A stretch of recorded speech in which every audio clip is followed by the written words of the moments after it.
അന്ധകാരനാഴി ആണ് ഉണ്ടാവുന്നത്. ആലപ്പുഴ ജില്ലയിലെ ചേർത്തലയ്ക്കടുത്തുള്ള അന്ധകാരനാഴി ബീച്ചാണ്. ഈ ബീച്ചിൽ അങ്ങ് അകലോട്ട് നോക്കുക, സൂര്യൻ രക്തഛർദ്ദിച്ച് മരിക്കാൻ കിടക്കുന്നതൊക്കെ പറഞ്ഞ പോലെ സൂര്യനെ കാണാം. അപ്പോൾ അസ്തമയം ആണ്. ഏതാണ്ട് 5:30 ഞങ്ങളോട് വന്നത്. അപ്പോൾ സൂര്യനെ കാണാനില്ല. അപ്പോൾ സൂര്യനെ മേഘം മറച്ച് ഇരിക്കുന്നു. ഏത് വലിയ മേഘത്തിനും സൂര്യനെ മറയ്ക്കാനായിട്ട്, ശാശ്വതമായി മറയ്ക്കാനായിട്ട് കഴിയില്ല. എത്ര വലിയ മേഘമായാലും ആ മേഘത്തിൻ്റെയൊക്കെ പിടിയിൽ നിന്ന് സൂര്യൻ പുറത്തു വരും. അന്ധകാരനാഴിയിൽ അല്ലെങ്കിൽ വേറെ ഏതെങ്കിലും ഒരു ആഴിയിൽ അസ്തമയം നടക്കുന്നത് സംശയമില്ല.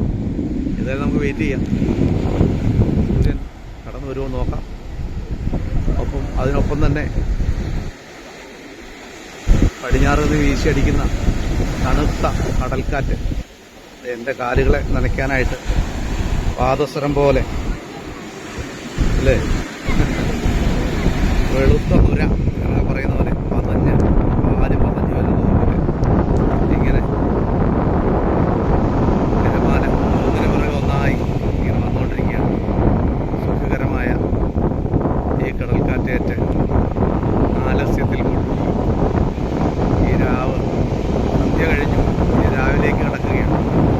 സൂര്യൻ പടിഞ്ഞാറിൻ്റെ പ്രവളത്തിൽ ഏതാണ്ട് കടലിന് അടുത്തെത്തിക്കഴിഞ്ഞു. മുങ്ങി വരുമ്പോൾ പുലരും പുതിയ കരുത്തുമായി കിഴക്കൻ ചക്രവാളത്തിൽ ഉയരാൻ വേണ്ടിയാണ് സൂര്യഭഗവാൻ ഈ ആഴിയിലേക്ക് ൂളിയിടുന്നത് എന്നാണ് കവി വര്യന്മാരൊക്കെ പറഞ്ഞത്. അത് ഭാവനവിലാസമാണെങ്കിൽ കൂടി ഭൂമി കറങ്ങിക്കൊണ്ടിരിക്കുകയാണെന്നും സൂര്യൻ ഒരു സ്ഥലത്ത് തന്നെ നിൽക്കുവാണെന്നും നമുക്കറിയാം. എങ്കിലും അങ്ങനെ വിശ്വസിക്കാനാണ് നമുക്കിഷ്ടം.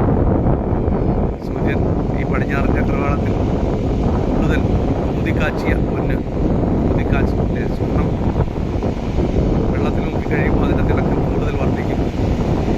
കുതിക്കാച്ചി വെള്ളത്തിലിട്ട് അല്ലേ